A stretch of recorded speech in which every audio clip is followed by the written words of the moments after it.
மனிதர் உணர்ந்து கொள்ள இது மனித காதல் அல்ல, அதையும் தாண்டி புனிதமானது. அபிராமியே தாலாட்டும் சாமியே நான் தானே தெரியுமா? சிவகாமியே சிவனில் நீயும் பாதியே அதுவும் உனக்கு புரியுமா?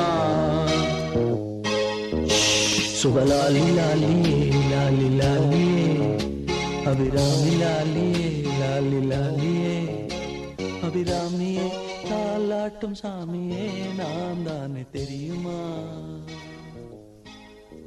உனக்கு புரியுமா?